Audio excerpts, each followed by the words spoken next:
Hi everybody, thanks for joining Create with Dee. Today I'll share with you how I made this card that features watercoloring using your Stampin' Right markers and the Aquapainter. So let's get started. What we're going to need is a variety of supplies. This is a piece of 3x3 watercolor paper using the stamp kit or the stamp set Greeting Card Kids, and we're going to use this cute little pumpkin image. Variety of Stampin' Right markers in different colors. I'll have those listed of what I'm using, as well as an Aquapainter. I'm going to use the one that is in the white cap. It's got a thinner brush tip on it. Okay, so to get started, I'm going to use Stays On ink in jet black. Stays On is great for watercoloring because of the permanent ink. It won't bleed through when you use your water with it. Okay, so I'll get that stamped up, and we'll get her stamped right on the middle of the image, or on the paper. Okay, all right, so I'll put that off to the side. Make sure I get my ink out of my road. Okay, so I want to share with you a couple of little tips when watercoloring or coloring. The stamped image will have a little shadow line. Can you see here on the left side of the pumpkin where there's some little automatic shadow lines here, some little black dashes? That's Stampin' Up! Telling us, hey, make that a shadow. Make the color, if you're going to color this or watercolor it, make that side a little darker. So we're going to follow their suggestions and do just that. So to get started, I'm going to go ahead and grab my Stampin' Right marker, and I'm going to outline on the image where I want the darkest part of it to be, or the darkest, most intense color. So again, I'm going to follow their suggestions.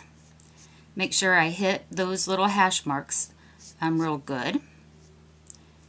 And we'll come up here.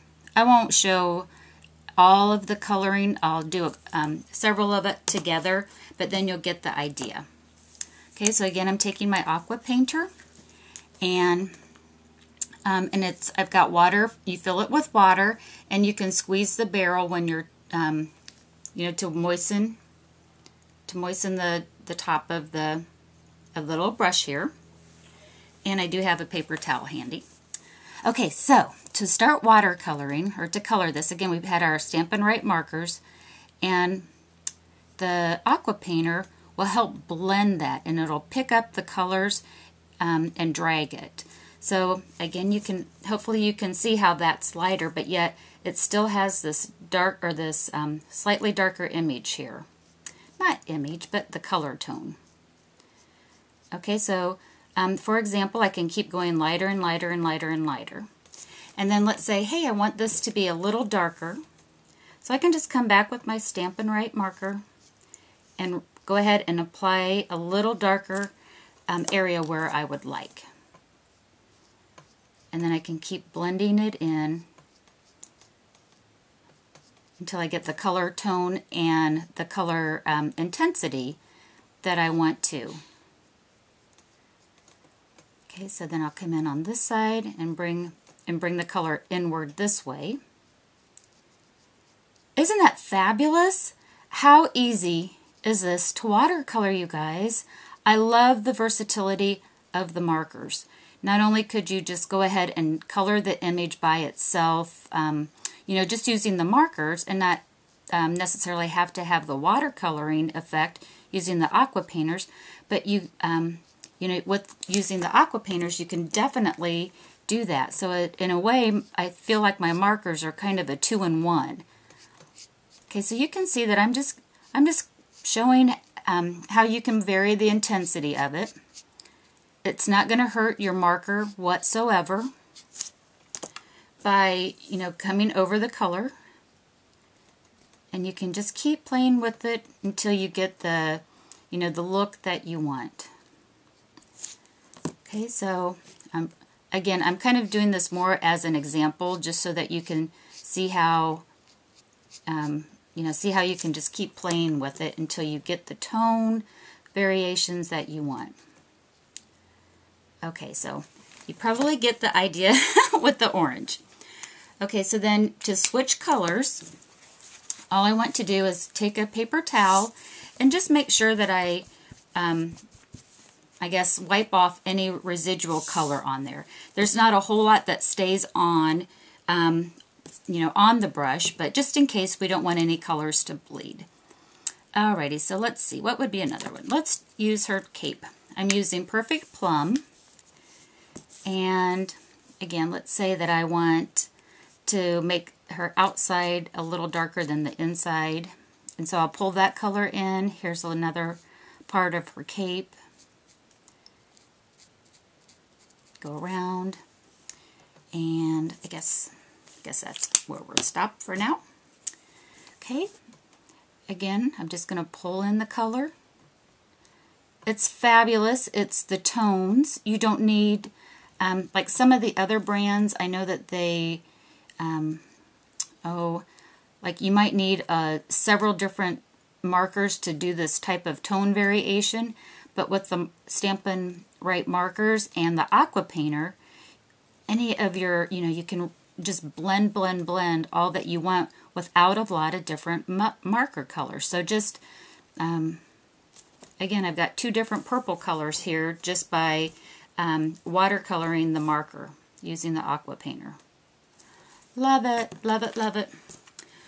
Okay, I'm going to use my napkin, change colors, and let's see here. I've got Wild Wasabi to do her dress, and I use the thicker end of the marker to do a wide area, and then you can switch up and use the thin area of the marker, or the thin point, and get into the fine details of it. But I can go ahead and use this green for the majority of her dress.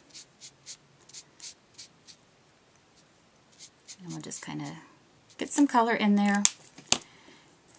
Again, just kind of showing you how easy it is to make beautiful, beautiful coloring using your markers and the Aquapainters.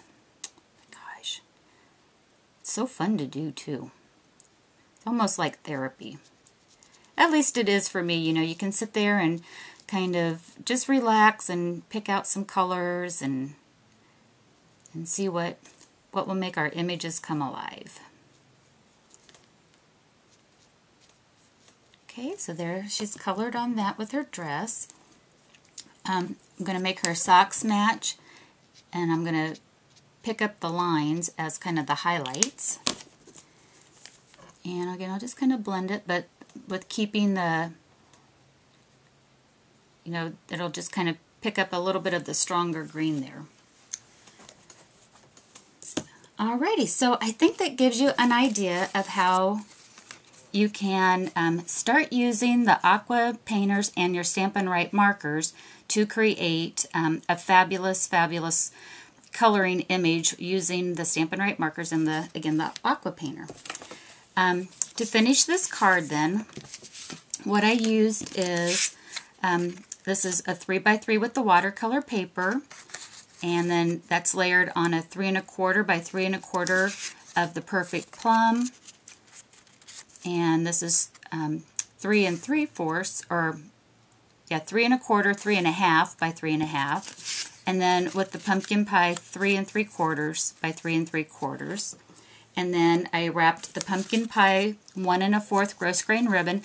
I believe this is on, the pumpkin pie is on the clearance rack right now, so that's a great great deal on the ribbon. And then stamped with the itty bitty or teeny tiny wishes, the Happy Halloween, and using the word window and the modern label punch to make the sentiment here. So I hope that you guys embrace your markers, embrace the Aquapainters, and have a great time learning how to watercolor with the versatility of the Stampin' Right markers. Thanks for watching, everybody. Happy crafting. Bye-bye.